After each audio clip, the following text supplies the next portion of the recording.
Donc, je vais commencer. Bonjour, bienvenue à tous. Merci beaucoup à tout le monde d'être parmi nous ce soir.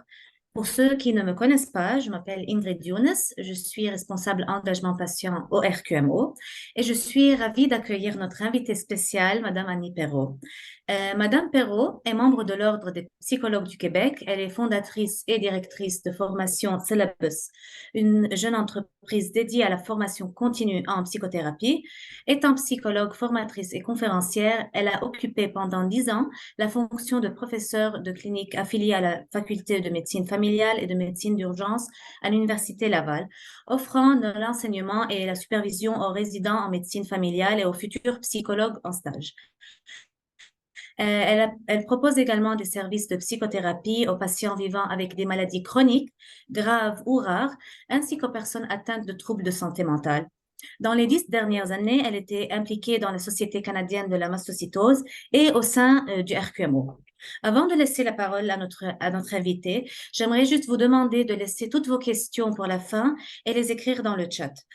Madame Perrault va y répondre à la fin. Et je voudrais aussi vous dire que cette présentation sera enregistrée et diffusée sur nos médias sociaux. Donc, sans plus attendre, Madame Perrault, c'est à vous. Alors, merci beaucoup Ingrid. Merci à tous d'être présents. C'est vraiment un plaisir de pouvoir partager quelques petites connaissances ou enfin quelques astuces peut-être pour mieux composer avec les défis de l'errance diagnostique, puis du fait de composer avec une maladie rare. Pour tout de suite, je vais partager mon écran. Voilà. Alors, pour commencer. Nous avons tous notre histoire. On a chacun notre histoire en lien avec la santé ou avec la maladie. Ici, vous voyez moi-même étant enfant avec ma meilleure amie Nathalie. Je prends place dans un fauteuil qui était particulièrement inspirant pour moi quand j'étais jeune. Il était tout à côté d'une bibliothèque remplie d'encyclopédies médicales. J'étais fascinée par les images qu'on pouvait y retrouver, parce que bien sûr, je ne lisais pas. Mais quand j'ai commencé à lire ou à comprendre, je pouvais passer des heures à regarder les revues médicales. Mon objectif était de devenir médecin, en fait. Puis, bref, avec justement mon contact avec la maladie, c'est-à-dire lorsque ma mère a été malade, ça a créé chez moi tout un changement de direction. Puis je me suis dirigée en psychologie à ce moment-là. Puis avec le temps, j'ai eu un intérêt pour le trauma, pour travailler avec le trauma et puis les maladies. Moi-même étant atteinte d'une maladie rare depuis les 12-15 dernières années, j'ai pu bouger et me mouvoir dans le monde médical à partir de ma propre expérience personnelle, ce qui fait de cela encore plus peut-être un intérêt très, très spécial pour la patientèle, comme on appelle les patients qui sont atteints de maladies rares ou chroniques. Alors, je vous raconte une petite histoire. Il était une fois une personne qui s'appelait Zebrano, inspiré des zèbres, bien sûr. Après de multiples démarches, des rendez-vous, des tests médicaux, Zebrano a reçu un diagnostic de maladie rare. Et à travers cela, graduellement, il venait l'apprentissage pour composer avec une maladie rare. Avec le temps, Zebrano a pu constater qu'il y a plusieurs étapes à franchir pour arriver à mieux composer avec la maladie rare. En fait, c'était comme un escalier sans fin, une démarche qui pouvait monter ou descendre sans jamais savoir quand ça finirait. Mais au final, Zebrano a su y voir tout le mouvement au-delà de l'incertitude. En fait, l'escalier sans fin, c'est vraiment une œuvre qu'on peut trouver à Munich. Puis, si on se promène dedans, on ne termine jamais le parcours, on dirait. Puis, quand je parle de voir tout le mouvement au-delà de l'incertitude, cette espèce d'escalier sans fin est rempli d'incertitudes. Lorsqu'on traverse un diagnostic ou les symptômes se rendent jusqu'à un diagnostic, on va vivre beaucoup, beaucoup d'incertitudes. Ce sera un thème qu'on va aborder au cours du webinaire aujourd'hui. Puis, j'espère que ça va pouvoir vous soutenir dans vos propres démarches ou dans votre propre posture face à la maladie. Quand la maladie frappe, c'est un peu comme si on recevait une grosse roche dans un pare-brise ou un gros coup de poing dans une fenêtre, quelqu'un qui est assez fort, et ça aura tendance à éclater, à faire des éclats dans tous les sens. La maladie va avoir un effet sur plusieurs aspects de notre vie. La sécurité financière peut être touchée, nos relations peuvent l'être, notre sens de liberté va être affecté, notre santé mentale, nos activités de travail ou les études. Bien sûr, notre santé physique va être touchée. On va peut-être avoir l'impression d'un sentiment de contrôle qui va être amoindri. Nos croyances vont être affectées, comme si tout d'un coup, ce qu'on avait comme croyances fondamentales peuvent être ébranlées. On peut avoir des habitudes de vie qui seront changées, le sens de la vie, une espèce de questions existentielles qui peuvent apparaître. Nos rôles sociaux, comme sœur, comme mère, comme conjointe, comme amie, tout ça peut changer. Nos activités sociales peuvent changer. Puis bien sûr, notre santé mentale. Ici, j'aborde les 3 dimensions de la maladie qui sont en fait des dénominateurs communs qu'on retrouve à travers les différentes maladies qui peuvent toucher l'humanité. Premièrement, il y a la reconnaissance sociale de la maladie. C'est une des premières dimensions qui est très importante. La reconnaissance sociale de certaines maladies sera différente comparativement à d'autres. Prenons par exemple quelqu'un qui serait atteint du VIH versus quelqu'un qui a un cancer du sein. Je fais des exemples assez évidents, mais voyez comment l'effet de nommer, d'avoir un tel diagnostic ou un autre, n'aura pas le même impact au niveau des gens qui nous entourent ou de la société en général. Parfois, des gens auront peut-être plus de sollicitude, plus de reconnaissance, plus d'empathie à cause du diagnostic que la personne porte. Il y a des diagnostics qui sont plus connus, qui sont plus fréquents, plus sur la sellette, par exemple, ce qui peut amener une reconnaissance différente d'un diagnostic qui va être plus flou ou inconnu. Puis ça peut amener vraiment toutes sortes de réactions autour de nous, autour du patient. Il peut y avoir des réactions de dégoût, de rejet, de minimisation. Ah, c'est pas si pire que ça. On peut entendre ce genre de commentaires-là. On peut entendre le commentaire, ben, écoute, es-tu vraiment malade? T'as l'air bien. Ou encore un commentaire, ben, j'ai jamais entendu parler de ça. Ce qui peut générer une réaction chez le patient de ne pas être entendu, de ne pas avoir d'espace pour nommer ce qui l'habite ou sa préoccupation en lien avec la maladie ou sa santé ou ses symptômes.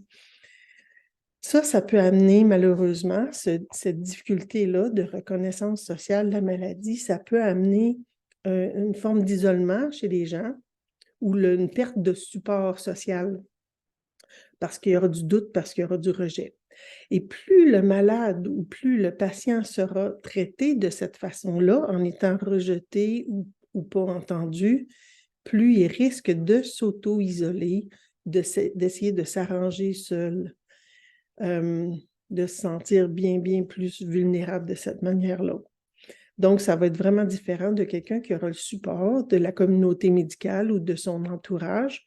Par exemple, quelqu'un qui aurait un cancer qui touche beaucoup de gens ou qui est très médiatisé, bien à ce moment-là, il y aura peut-être plus un support empathique comparativement à d'autres types de maladies moins reconnues.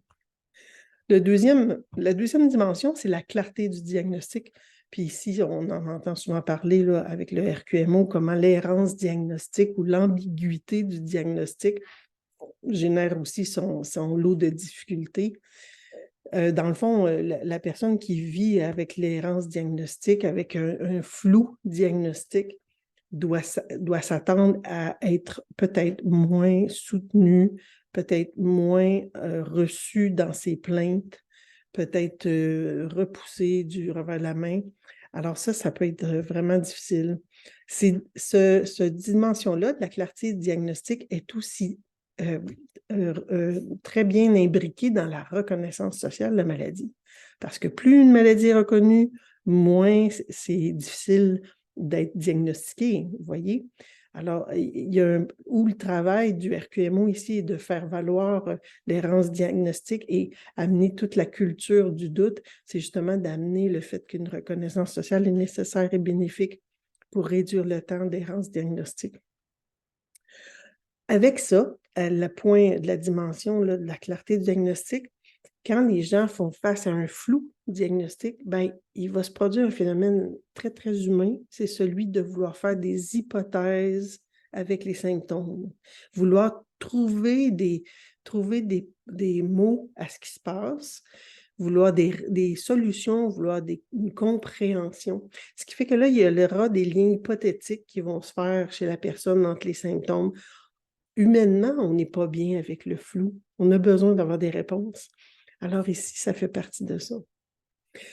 La troisième dimension, bien, c'est le potentiel de sévérité de la maladie. Et on voit le continuum que j'ai illustré ici, un continuum de vulnérabilité.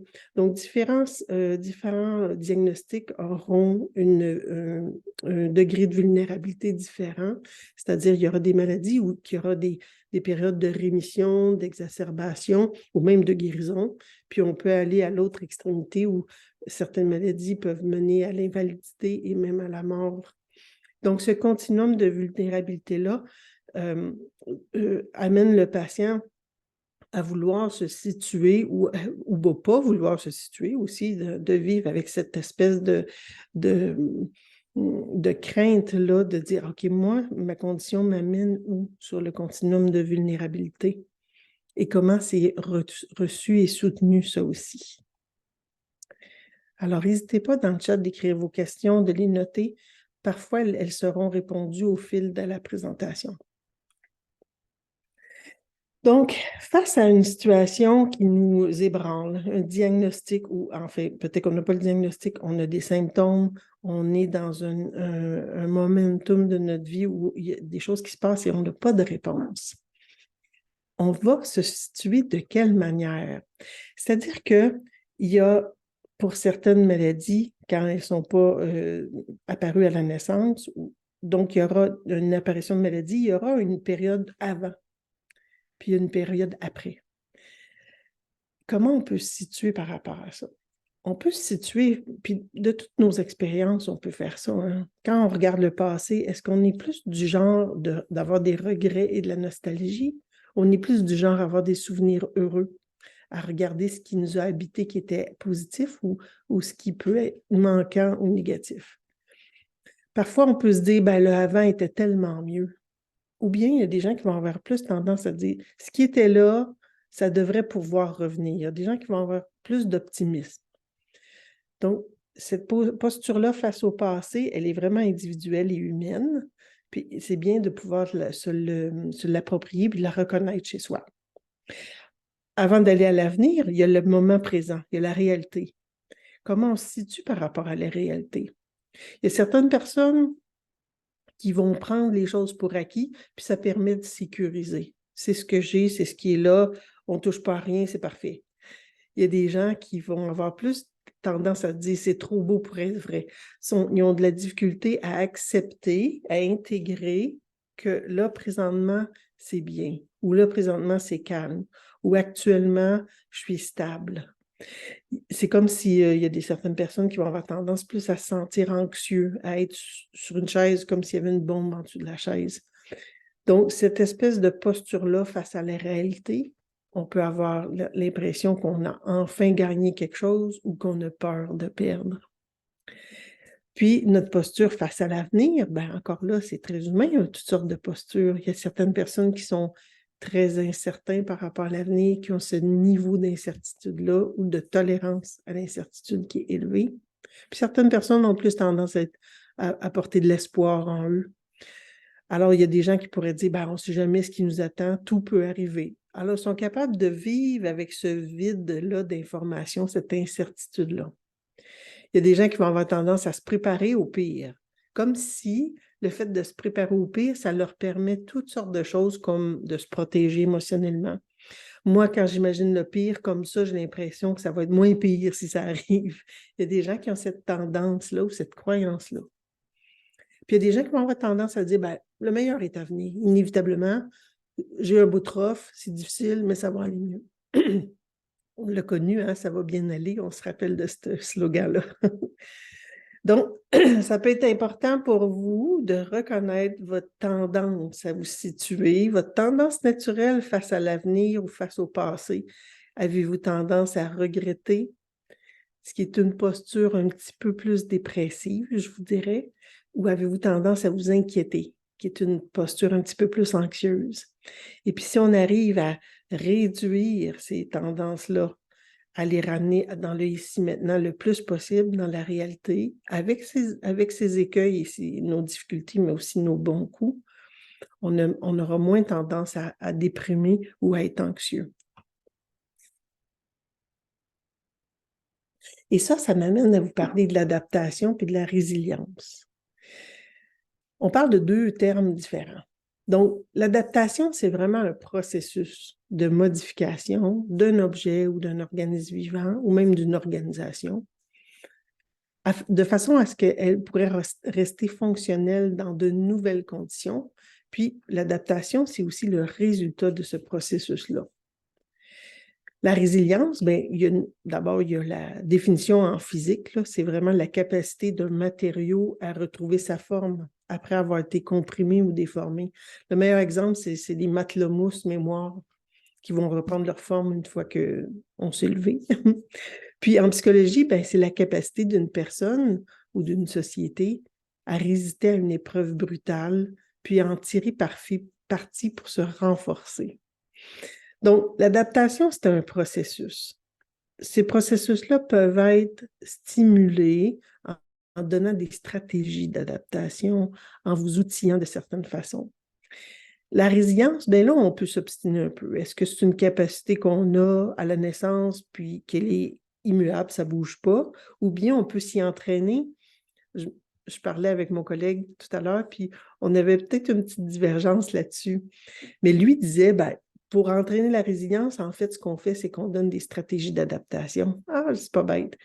Mais si vous voulez vous amuser à voir comment améliorer vos muscles, les muscles de la résilience, je vous invite à aller voir Santé mentale Québec, leur site web. Puis il y a vraiment un article sur les muscles de la résilience. C'est intéressant. Puis même, je pense qu'il y a un lien pour développer la résilience chez les enfants. Alors, vous pourrez vous amuser. Santé mentale Québec. Je vous amène à un petit concept, c'est un gros concept là quand même. On parle des phases de la maladie. Et ça, c'est un point extrêmement important pour moi parce que je souhaite que les gens qui écoutent puissent s'identifier ou identifier le proche qui est atteint d'une maladie ou qui est dans la période d'errance diagnostique. Pour tous ceux qui écoutent, c'est chouette cette espèce de catégorisation, je dirais, parce que ça va vous permettre de bien reconnaître le processus dans lequel la personne peut se retrouver. D'abord, lorsqu'une personne tombe malade ou éprouve des symptômes, on va dire que la première phase, c'est la phase de la crise. C'est la phase où la personne sent une urgence, il y a un besoin d'aide extérieure qui est très important. Puis ici, c'est étrange, mais la personne peut avoir tendance à se blâmer d'être malade, de ne pas être bien. Il peut même avoir des pensées qui vont être obsédantes, dérangeantes, qui vont prendre beaucoup de place. On va peut-être même observer des changements de comportement. La stratégie ici, pour le patient, c'est d'avoir du réconfort, vraiment de récupérer ses énergies pour faire face à la crise. C'est un besoin de sécurité physique puis émotionnelle. Et ici, le grand, grand besoin, c'est d'avoir du support. Qui va croire le patient? Qui va pouvoir le soutenir, donner de l'aide? La personne, elle a un mandat, le patient a un mandat ici, c'est de pouvoir s'accrocher psychologiquement parce que physiquement, ça ne va pas. Physiquement, il y a quelque chose qui cloche et puis il n'y a pas de réponse. Donc, il faut vraiment apprendre à s'accrocher psychologiquement pour traverser cette phase-là et développer le travail avec les autres. Si on a tendance à se blâmer, ça va pas bien, on n'ira pas chercher de l'aide, on va essayer de ruminer ça puis de traverser ça tout seul. C'est la pire gaffe qu'on peut faire quand on est en période de crise. Vient ensuite, possiblement, idéalement, la phase numéro 2 qui est la phase de stabilisation. C'est une stabilisation, je dirais, fragile quand même.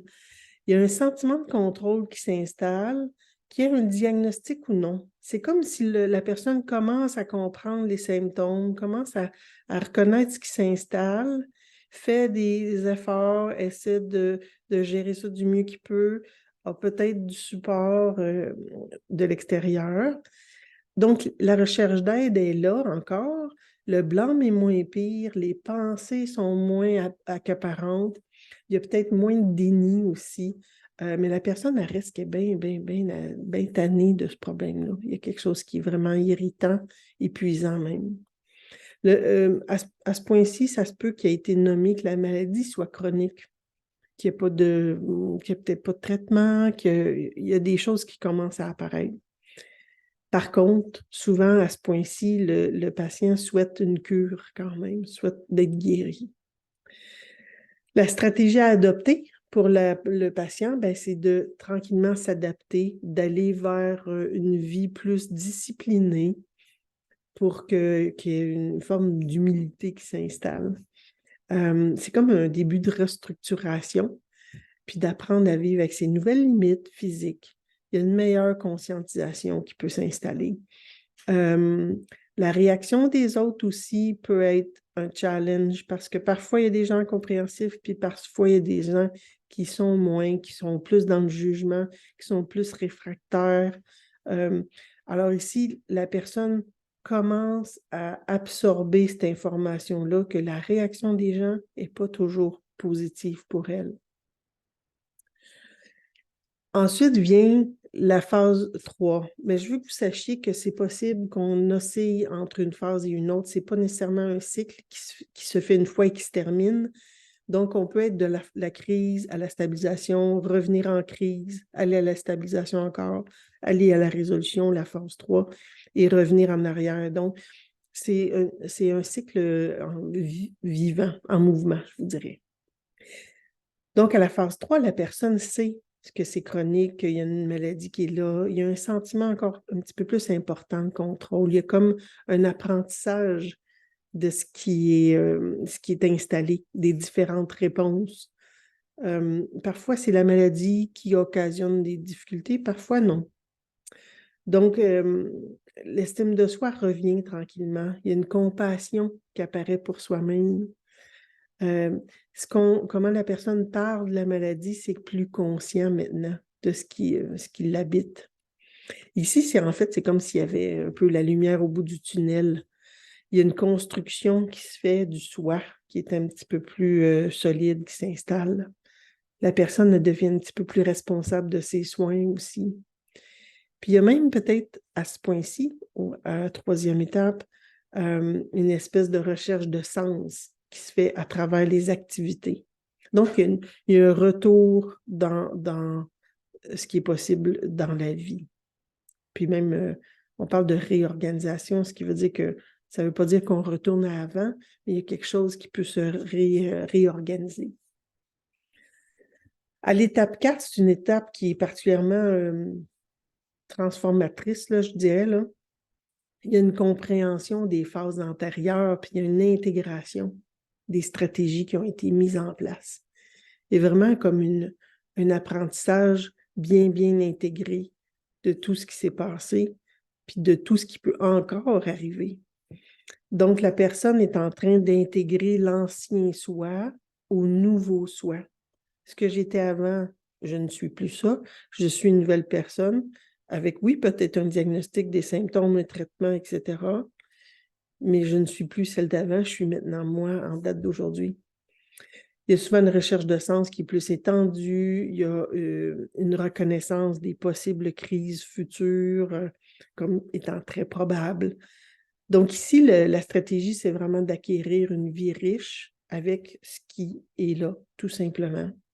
Fait que ça favorise la recherche de la créativité, l'expansion des horizons. Donc, il y a d'autres choses. Encore là, on peut être à la phase 4 puis retomber en crise ou retomber en stabilisation. Tout ça, ça peut être tout possible, ces mouvements-là. Je connais des personnes qui restent coincées longtemps en phase 2, touchent un peu la phase 3, reviennent en phase 2, retombent en phase 1. Ce cycle-là, j'avoue qu'il peut être très difficile pour certaines personnes, tout dépendant de notre personnalité, de notre histoire en lien avec la santé, de notre façon de devenir responsable dans nos soins ou d'avoir du support. C'est multifactoriel, ce qui fait qu'on va passer à travers des phases ou non. Voilà. Il y a bien des choses à dire. Alors ici, je donnais toutes les phases de la maladie. C'est les travaux de Patricia Fennell que je rapportais ici. Tout ça est important parce que ça va vous permettre, vous, de voir ce qui est de vous identifier ou d'identifier même avec le proche qui est touché par la maladie. De voir, oh wow, ça se peut-tu là, que là, maintenant, on retombe en crise puis que tu as besoin de plus de support de moi. Wow, on dirait que je te sens un petit peu plus calme, on dirait qu'il y a des choses qui s'installent tranquillement, on dirait que ça a l'air d'aller mieux. Quelqu'un va être en stabilisation. Comment la personne peut se développer davantage puis dire, OK, on est peut-être vraiment en train de sortir du torrent qui était très agité. Voilà. Alors, ici, je parle des processus d'autorégulation et de régulation interactive. C'est des grands mots. Là. Ce que je veux dire ici, c'est que dans la vie, là, on a 2 moyens pour se réguler émotionnellement, s'apaiser, faire face à ce qui est difficile. On peut soit s'arranger toute seule, l'autorégulation, ou soit aller chercher de l'aide, soit le faire avec quelqu'un d'autre. C'est la régulation interactive. Ça, là, je n'invente pas ça. Là. Ça, on est bâti comme ça. L'humain est fait de même. C'est bien fait. Mais il y a des gens qui préfèrent une façon plutôt qu'une autre. Pas que c'est une préférence, mais souvent, c'est qu'on a appris. Soit certaines personnes ont appris à vraiment s'appuyer sur les autres et avoir du mal à s'autoréguler, soit qu'il y en a qui se régulent très, très bien et ils n'ont pas besoin de personne. Mais l'idéal, c'est qu'on arrive à composer ou à intégrer ces 2 aptitudes-là, justement pour avoir le plus de chances de son côté. Donc, pour aider le processus de régulation, ben, on va développer des stratégies pour s'autoréguler, puis on va aussi obtenir du support qui devient nécessaire. Puis ça réduit l'isolement à travers la famille, nos amis, les groupes de soutien, l'équipe médicale. Il y a peut-être même des communautés virtuelles qui peuvent nous soutenir. On va les regarder plus en précision. Donc, les pistes pour favoriser là, notre mieux-être en relation, donc la régulation interactive, ben, moi, je vous invite à parler avec les gens, à les écouter, à flatter votre chien ou votre chat, à rire, à aider quelqu'un, à sourire, à regarder quand vous marchez dans la rue. Ce sont tous des aspects qui vont déclencher ce qu'on appelle le système d'engagement social, ce qui fait qu'on est capable de dire « OK, je ne suis pas seul. » Vous voyez? Je vous propose d'utiliser le passé pour vous créer du capital souvenir. C'est faire votre compte de banque de souvenirs. Ah ben, vous pouvez créer un cahier ou un bocal souvenir pour travailler nos mémoires. Avant, là, on avait des albums photos qu'on regardait de temps en temps, 2-3 fois par année. Maintenant, c'est vraiment plus rare, là, vraiment les photos qui sont dans un album. Moi, je vous propose de mettre dans un bocal souvenir ce que vous avez fait aujourd'hui de spécial. Puis ça, c'est fascinant parce qu'au bout de l'année, on peut piger là-dedans et dire « Oh boy, hey, c'est vrai, hein, le 28 mai, on était allé marcher dans le bois à Saint-Clinclin-des-Meumeux, puis on a ri comme des fous parce que j'ai pilé dans la boîte, par exemple. » Et faire ce genre de bocal souvenir-là, puis ça peut être vraiment une belle occasion de garder vivant ce qu'on a fait avec des gens. On peut revoir nos publications Facebook, prendre nos clés USB qu'on serre dans le fin fond de nos poches, là, ou dans le fin fond du tiroir, puis dire « Ah, wow, je me rappelais pas de ça, ces photos-là, c'est donc bien chouette. » Être en ligne avec des amis ou une nouvelle communauté. Donc, on développe des liens à travers ça. Il y a différentes plateformes de discussion ou avec différents intérêts. Et puis, ça peut être vraiment une source assez riche quand on est dans une mobilité plus réduite ou dans des moments où on a plus de difficultés à sortir à l'extérieur pour toutes sortes de raisons. Donc, les plateformes sont une belle occasion probablement. Si jamais vous vous ennuyez un peu, là, vous ne savez pas trop quoi faire, là, moi, je vous propose de faire un sondage. Vous allez vers les gens que vous connaissez, votre famille, des amis ou n'importe qui, et vous leur posez 2 questions. Qu'est-ce que vous faites pour vous amuser dans la vie? Puis, qu'est-ce qu'elles feraient si elles avaient tous les moyens du monde? Ce serait quoi son rêve? Ces deux questions-là, d'abord, permettent des échanges qui sont très riches, qui vous font découvrir des choses que vous ne connaissiez pas des gens, peut-être, qui vous donnent peut-être des idées, de dire « Ah, ouais, je ne savais pas que ça se faisait, ça, de faire voler des avions téléguidés, par exemple. » Fait que ça peut déclencher chez vous une forme d'intérêt nouveau pour des activités ou pour même des possibilités d'actualisation d'activités que vous n'aviez pas soupçonnées. Découvrir la lecture audio pour s'endormir, c'est une drôle de technique, mais les livres audio pour s'endormir, c'est vraiment comme si on se faisait raconter une histoire. Puis il y a certaines personnes qui traitent leur trouble du sommeil de cette manière-là. Les pistes de solutions pour garder votre esprit créatif puis entraîner votre autorégulation. Je tiens à mentionner que si vous allez vers une activité créative, peu importe laquelle, vous allez, quand vous êtes dans cette activité-là, vous allez réguler vos émotions sans trop d'efforts. C'est fascinant, hein, parce que ça déclenche dans le cerveau une zone bien différente de quand on est inquiet ou on a peur ou on a mal. Donc, de travailler avec notre créativité nous permet de nous réguler émotionnellement et physiquement. Donc, peut-être découvrir une passion pour la photographie, la musique, les arts, les voyages. On peut voyager par Internet, c'est fantastique. Faire des inventions, imaginer des trucs, utiliser de la récupération, faire du bricolage. Donc, aller dans la créativité. Et ce qui est phénoménal avec la créativité, c'est plus vous êtes dans votre créativité, plus les choses sont généralement possibles dans notre univers. Vous allez découvrir probablement quelque chose de plus accessible, plus facile, rapidement, face à une solution. C'est comme si on faisait des branchements dans le cerveau, puis il y a quelque chose qui s'active. Je vous propose de planifier une trousse de secours solitude. Quand vous vous retrouvez seul, quel genre d'activité que vous pouvez vous permettre qui va vous faire du bien, qui va vous permettre de vous réguler? Est-ce que c'est justement d'aller prendre un bain, de lire un livre, de parler peut-être? Mais si vous êtes seul, c'est de parler à quelqu'un, ça serait donc d'aller vers l'autorégulation. De voir ce qui vous plaît quand vous êtes seul et non pas craindre la solitude. Ensuite, tout ce qui peut être de l'ordre du corps, de mettre en action dans le corps, ça peut être de bouger, de s'étirer, de manger, de savourer, de rire, de respirer, de s'emmitoufler.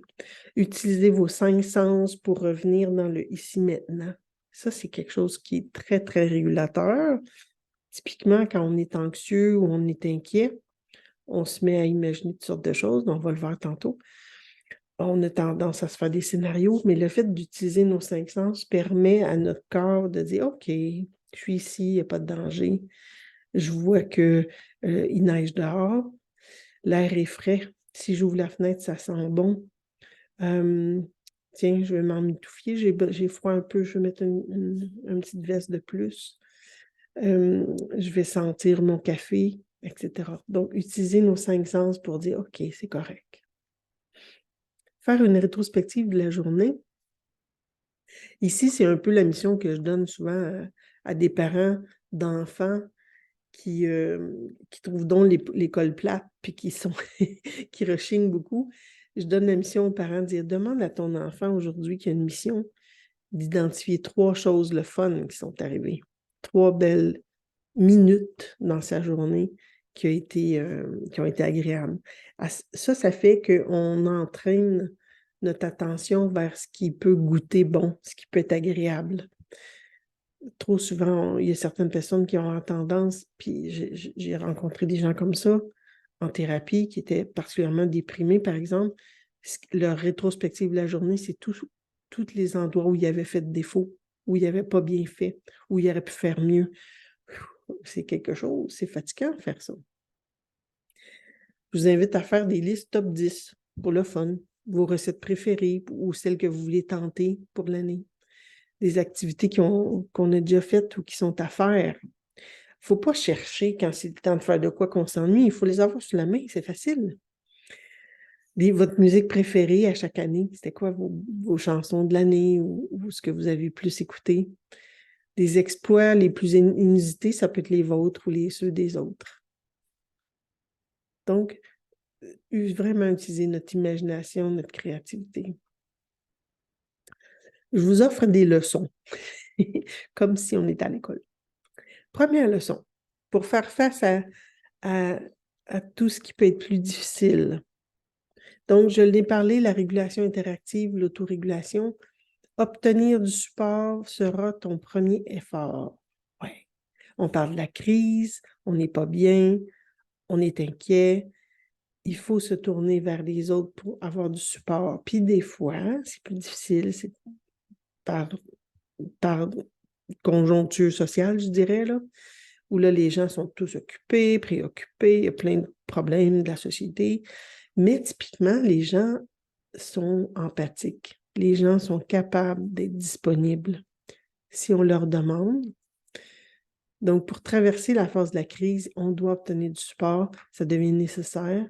Puis, ici, je tiens à nommer quelque chose. Parfois, ce support-là est attendu de l'équipe médicale ou de notre médecin, puis ça peut être difficile parfois d'avoir l'attention du médecin, d'avoir un rendez-vous, d'avoir un support, un suivi. Si vous sentez une certaine froideur, une distance avec le médecin, moi, je vous invite clairement à nommer, puis ça prend 30 secondes, même pas. Docteur, je suis très préoccupée, j'ai besoin de votre support pour traverser ce qui se passe pour moi. Il y a plein de choses que je ne comprends pas, et puis je veux qu'on trouve ensemble qu'est-ce qu'on peut faire. Cette demande de collaboration-là peut pratiquement pas être laissée sous silence. Vous avez la possibilité d'exprimer calmement votre besoin, faites-le. Prenez le temps. Vous pouvez même dire, ça me rend tout à l'envers de demander ça, mais sachez que c'est très difficile pour moi actuellement. Je ne sais pas où me donner de la tête. J'ai besoin de votre aide. Donc, soyez clair, direct, ouvert. Puis, généralement, la réponse est bonne parce que ça va chercher la source empathique chez l'autre.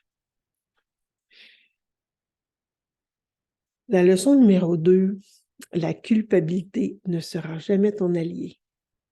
La culpabilité, là, c'est l'experte en camouflage. Hein? C'est donc facile de se sentir coupable. Ça camoufle plusieurs autres émotions derrière. On peut se sentir coupable pour, par exemple, cacher la colère, la tristesse, l'impuissance ou la peur. Ah ben là, c'est peut-être de ma faute, j'aurais pas dû faire ci, ou j'ai peut-être pas été assez bon pour ça, j'aurais peut-être pas dû faire telle chose. C'est très, très rare que ça amène le mieux-être. La culpabilité a la tendance à nous rendre dans une phase plus de dépression. C'est vraiment l'ingrédient favori de la dépression. En fait, c'est un critère diagnostique de la dépression quand la culpabilité est exagérée et de façon inappropriée. Donc, ça maintient l'idée d'avoir fait quelque chose de mal pour mériter ça. Sachez que personne va avoir fait quelque chose pour mériter d'être malade. Personne. Il n'y a aucune loi là, que c'est écrit non. Alors, vous n'avez rien fait de mal. Cette culpabilité-là, elle va empêcher votre régulation émotionnelle. Se sentir coupable parce que d'être malade, se sentir coupable d'être malade parce qu'on n'aurait pas dû faire telle ou telle chose, ça entraîne vraiment pas un élan vers le mieux-être, mais ça mène plutôt vers l'apitoiement. Puis ça, c'est utile à la dépression. La troisième leçon, ce sera d'affronter la honte. Bon, la culpabilité, c'est relié à quelque chose qu'on a fait ou pas fait, mais la honte, c'est relié au soi, à l'être. La honte, c'est vraiment un obstacle important à un soi solide. C'est comme si on se disait, moi, je fais défaut. C'est vraiment comme si je suis en défaut, je suis inadéquat.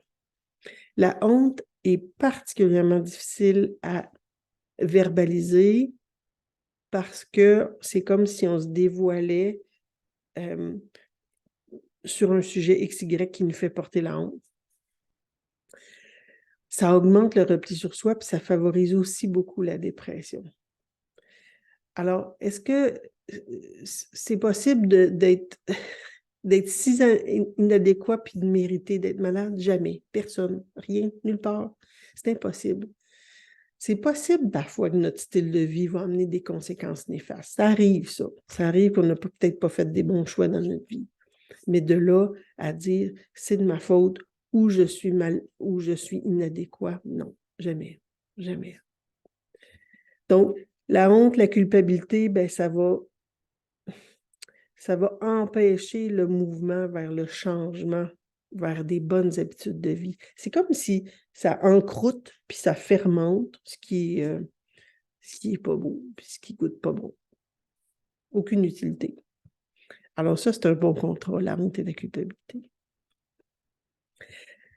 La leçon numéro 4, ça c'est peut-être ma préférée, puis là j'en ai beaucoup à dire, je vais prendre une gorgée d'eau. Développer votre tolérance à l'incertitude. Donc, l'incertitude, là, c'est comme un gros trou d'information. Vous marchez dans la rue, il y a un gros trou. Ah, tiens, il y a un gros trou. Là, vous avez le choix. Vous pouvez, je m'excuse, je ris, mais c'est un exemple que je donne souvent. Vous avez le choix, hein? Vous pouvez mettre de la belle terre bien riche et planter des fleurs en vous disant tout va bien aller, la vie est très belle, l'univers est de mon côté, je me ferme les yeux puis je fais confiance. Super. On peut voir le gros trou et remplir ça, pas de la belle terre riche, mais par du gros fumier qui pue beaucoup. À ce moment-là, ça vous amène à « Oh mon Dieu, c'est sûr que là, tout va casser, ça va être pire, je ne pourrai jamais m'en sortir » parce que vous avez rempli le trou d'information par quelque chose qui sent vraiment pas bon. Bien, l'incertitude, c'est un trou d'information qui ne se remplit pas tout de suite. Peut-être avec le temps, il se remplit. Peut-être qu'en allant cherchant nos réponses, on va remplir une partie de l'incertitude de ce trou-là. Mais très souvent, il reste des parcelles de trous d'information. C'est ça la vie. Elle est faite d'incertitudes. Alors, pourquoi s'inquiéter sur ce qui ne pourrait jamais arriver? Ici, je le dis parce qu'il y a des gens qui vont avoir tendance à remplir l'incertitude de toutes sortes de scénarios hypothétiques. Rappelez-vous aussi, votre tendance est de vous imaginer « Ouais, mais là, tout d'un coup que, oh, mon Dieu, verrais-tu que? » Puis si jamais que ces phrases-là témoignent de votre tentative à remplir le trou d'information avec des scénarios hypothétiques. Vous n'êtes pas en train de régler ce qui est vraiment là, vous êtes en train d'imaginer ce qui pourrait être là. C'est ça l'incertitude. Et la tolérance à l'incertitude est l'ingrédient numéro 1 pour l'anxiété. L'intolérance, je m'excuse, à l'incertitude. Donc, le petit dessin ici vous le dit, hein? Tu travailles très fort, mon cerveau, là, pour me protéger contre des dangers imaginaires que tu as toi-même inventés. Il y a des gens donc qui ont la croyance fondamentale que c'est nécessaire de s'inquiéter, que ça leur permet de se préparer si jamais ça arrive, ça leur permet d'avoir plus de solutions au cas où, ça leur permet d'avoir moins mal si ça arrive, ça leur permet de sentir que si je m'inquiète, ben c'est sûr que là, finalement, je finis par faire ce que j'ai à faire. Donc, il y a des croyances face à l'inquiétude ou le fait de s'inquiéter qui maintiennent le problème. Et tant que vous avez ces croyances-là, l'impression que ça me prépare, l'impression que j'ai plus de solutions, ben, vous êtes juste en train de donner beaucoup, beaucoup de pouvoir à votre anxiété. Fait que là, il faut s'entraîner là, à tolérer l'incertitude. Ça, c'est l'image de mon trou dans le chemin. Ça va pas bien. Ouais. Donc, l'incertitude, c'est vraiment l'état de ce qui est incertain. C'est une chose qui est imprévisible. Les changements sont nombreux dans le cours d'une vie, d'une année, d'une journée, puis même d'heure en heure. C'est normal qu'il y ait des choses qu'on n'avait pas prévues. C'est fait de même. Hey, sinon, ça serait plate.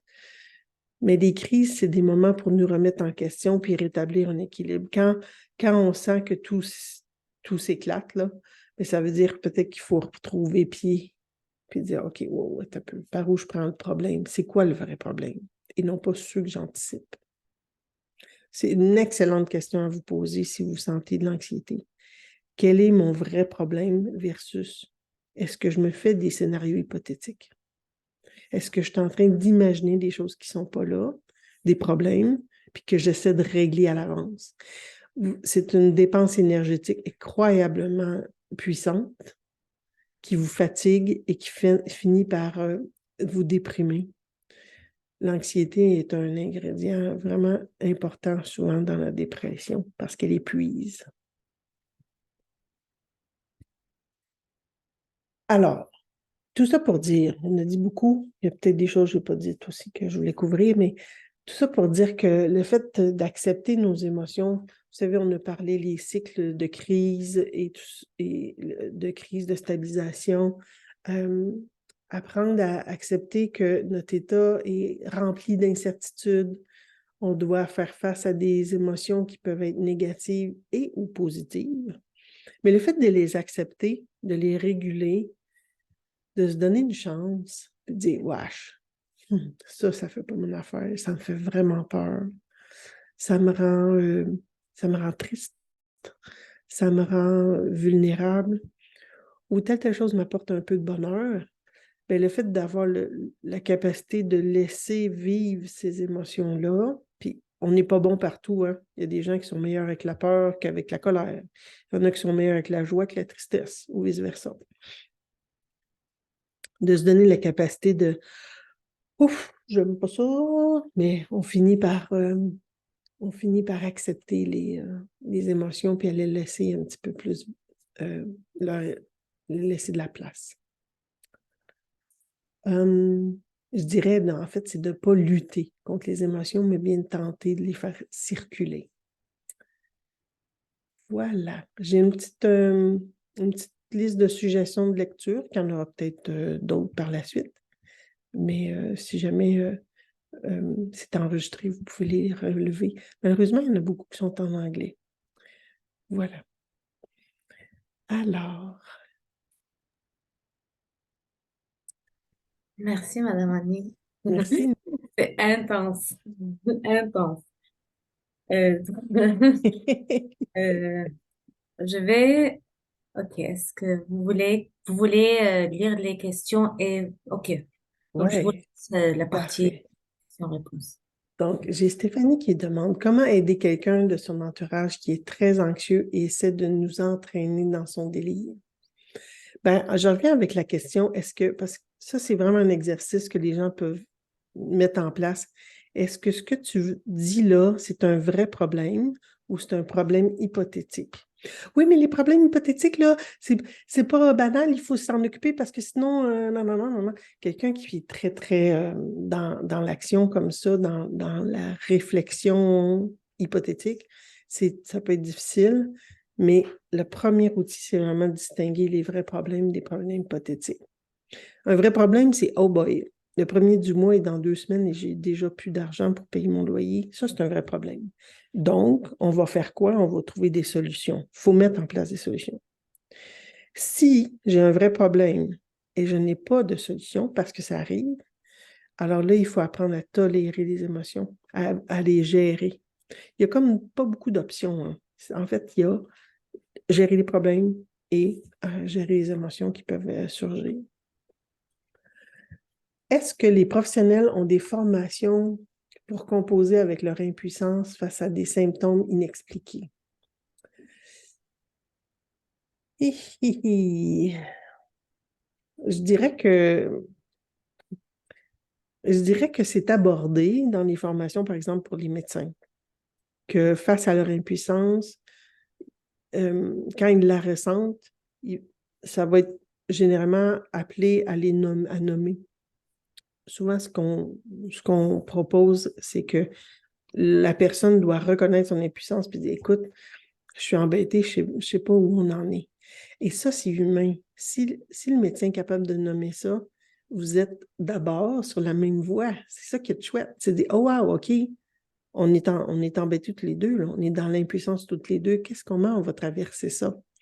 Ça se peut que ça demande du temps. Ça se peut que le trou d'information est vraiment trop gros ou le bassin de solution est vide. On va apprendre à traverser ça ensemble. Je continue la question.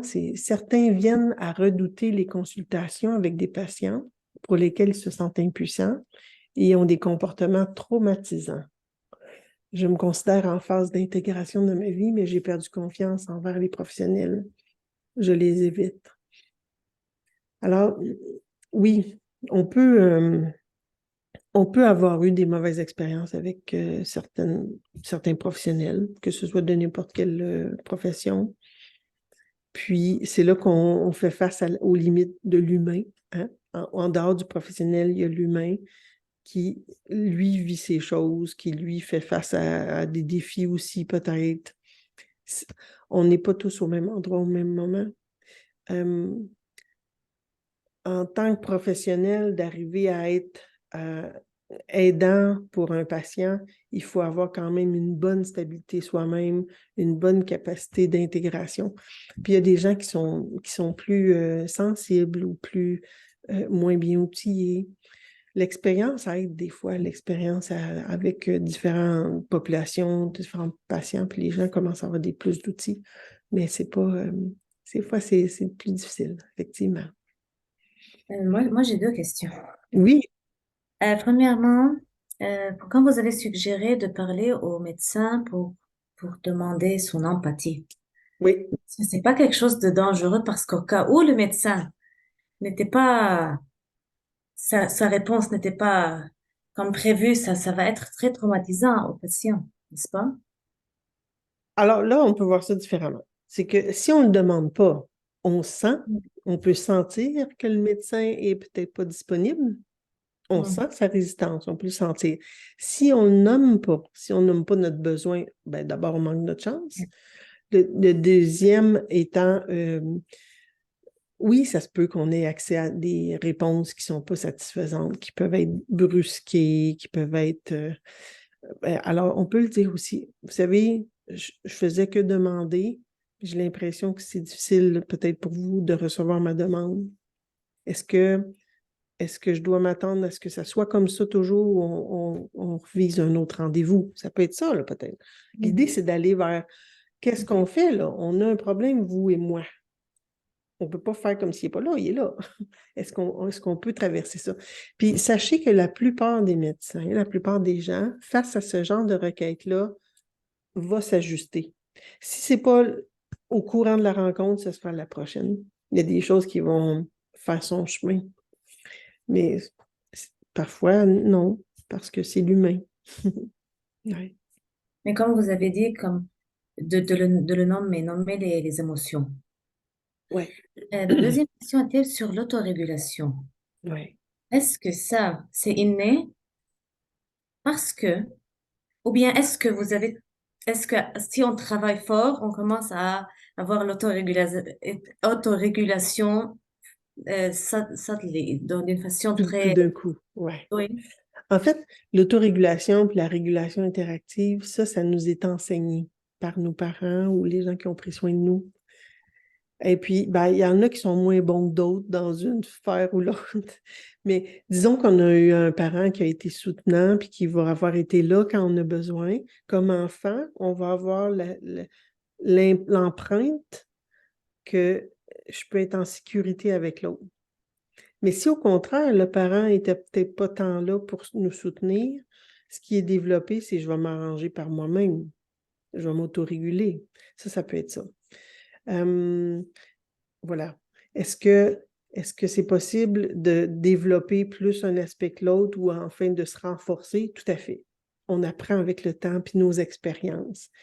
Mais c'est pas inné, c'est vraiment venu d'un apprentissage. Mais il y a certaines personnalités qui sont plus combatives ou plus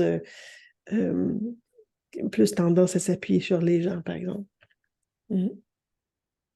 Et si vous voulez donner, parce que je me rends compte qu'il n'y a plus de questions, donc Ben, je vous... j'ai vu deux choses passer par Facebook. Je ne sais pas si on a accès à ça. J'ai vu deux petits messages, ça se peut-tu? Ah, OK, j'en ai une. Maintenant, oui. Quelle place les professionnels de la santé pourraient faire à des pères aidants qui pourraient assurer un soutien aux patients puisque le patient ne peut pas être en mesure de communiquer? Quelle place? En fait, le père aidant devient ici le porte-étendard, celui qui doit porter la parole du patient. Et puis, ça se demande, ça s'exige à la limite, là, de dire, moi, je suis là pour aider mon proche parce qu'il peut avoir du mal à s'exprimer. Euh, C'est pas toujours aussi bienvenu, ça dépend des gens, ça dépend des approches des professionnels, ça dépend. Il y a plusieurs, ça dépend. Ouais, ouais. Vous avez dit il y avait des questions sur Facebook. Ben, j'ai vu passer dans mon écran une question sur la colère dans Facebook. Est-ce qu'on est live sur Facebook aussi? OK. Ah, curieux. J'ai vu ça passer par Facebook. Mais vous pouvez mentionner quelque chose sur la colère, parce que j'imagine aussi les participants, peut-être, ils voulaient entendre. En fait, j'ai pas lu exactement la question, par contre. Donc, la colère, ben, bon, si on prend, par exemple, les étapes ou les phases du deuil, ben, on peut savoir que quand on est en pleine crise, comme dans les phases de la maladie, il y a une tempête d'émotions qui se fait, hein, où là, on peut être un peu déconnecté, on peut être en colère, on peut être triste, on peut être désabusé, on peut être démoralisé, découragé. Toutes les émotions sont possibles. Puis encore ici, la colère, ben, ça reste... ah, voilà. Ah, OK. La colère reste une des émotions avec lesquelles certaines personnes sont à l'aise, d'autres pas. C'est fascinant, hein, la colère, c'est vraiment une force brute qui mène à l'affirmation souvent. C'est comme si c'est le feu de l'affirmation. Ben, des fois, c'est utile d'avoir accès à notre colère ou en tout cas d'essayer d'en être moins confortable. Et, et si vous voulez nous donner un message positif à la communauté, Hmm. un message, une leçon positive. Ah oui, je ne l'ai pas dit, puis là, je vais le dire, mais je voulais le dire. Tout est mouvement. Donc, le mouvement amène le mouvement. Le fait de s'activer, peu importe comment, va générer autre chose. Il n'y a rien, rien, rien. La vie, là, l'humain, n'est pas faite pour que rien ne bouge. Alors, de se donner le droit à avoir du mouvement, à installer de nouvelles choses, à essayer de nouvelles choses, nous fait découvrir d'autres choses ensuite. Le pire qu'on peut se faire, c'est de stagner, de se refermer, de s'isoler, de se renfermer. C'est le pire service qu'on peut se rendre, c'est ça. C'est de ne pas bouger puis d'être. Mais parfois, il faut savoir que la peur nous paralyse, l'inquiétude nous empêche de voir autre chose. À ce moment-là, ça devient important de consulter, d'aller chercher de l'aide, de cogner aux portes. Et ça peut être très difficile pour certaines personnes. Mais vous nous dites que il faut, si on a un problème, il faut demander de l'aide. Oui, Donc, c'est comme un message très clair. oui, oui, oui. Faut pas hésiter. Puis parfois, il y a des gens qui communiquent avec moi ou les services sociaux. Puis c'est la 8e porte qui cogne ou la 12e porte qui cogne. Ça peut arriver, ça. Mm. Je vais juste vous demander si vous avez encore des questions. J'en ai, Ah, vous savez, il y j'ai- avait plusieurs. Oui, il y a encore trois maintenant. OK. hein? Ah oui. Oui. Comment trouver un thérapeute qui spécialise dans l'errance médicale et maladies rares? Euh, je peux pas. D'abord, se spécialiser, c'est plutôt un champ d'intérêt. Pour dire qu'un thérapeute est spécialisé ou il est expert, il faut faire attention, il faudrait qu'il ait fait des travaux de recherche, etc. Mais ça, c'est un détail. Donc, c'est un champ d'intérêt. Quand on regarde, par exemple, à l'Ordre des psychologues sur le bottin de référence, vous avez accès à, je crois, à cliquer sur différents champs d'intérêt des psychologues et psychothérapeutes. Donc, ça peut être une option. Ouais. Ensuite, l'autre question. Comme intervenant, comment gérer la forte impression d'un aspect de la santé du patient, qu'un aspect de la santé n'est pas validé par son médecin sans communiquer nécessairement son impuissance? Y a-t-il une stratégie, une posture Notre plus impuissance. thérapeutique face au patient qui vit davantage d'impuissance, me semble suffisant, alors qu'il n'est peut-être juste pas validé? Alors, ça peut être aussi simple que dire, docteur, quand je vous parle, j'ai du mal à sentir que vous m'entendez comme il faut, que vous comprenez ce que j'ai à dire. Ouais. Parfois, c'est le plus simple qui est le plus rapide, hein? OK, on a. Merci Mario pour la présence. C'est une ressource. Hmm. C'est difficile hein, d'avoir parfois la reconnaissance du corps médical ou ouais, des fois, c'est comme une question de chance ou d'opportunité. Alors, parfois, le découragement a envie de faire place dans la démarche du patient, mais ça vaut la peine parfois de chercher un nouvel avis, de demander autour de soi ce qui peut être possible, se renseigner avec les groupes de patients parfois. Voilà. Oui, J'imagine que c'était la dernière question. oui, oui. On a découvert pas mal tout, j'espère. Merci beaucoup. J'ai pris beaucoup de notes et même vous avez mentionné le website de la Santé mentale Québec, Santé mentale Québec. Je pense que c'est intéressant à tout le monde. Mhm. Oui, Il y merci a beaucoup. aussi, Oui. pour des ressources en ligne, il y en a plusieurs, mais un qui est dans la liste là, que j'ai suggéré, tccmontréal.com, où il y a vraiment plusieurs outils en ligne qui mènent à d'autres choses aussi pour aider à calmer l'anxiété, par exemple, ou des méditations, ou toutes sortes d'objectifs. Même, il y en a un sur la colère. Mm. Merci beaucoup. Merci Merci, beaucoup. Ingrid. J'ai trop aimé. J'imagine que tout le monde a trop aimé. Euh, je vous remercie encore une fois pour la millième fois pour votre temps et toutes les informations que vous avez partagées avec nous. Mais merci à tous ceux qui étaient présents aussi. Ça me fait grand plaisir. Puis je vous souhaite le meilleur. Merci beaucoup et bonne soirée tout le monde. Bonne soirée. Bye bye.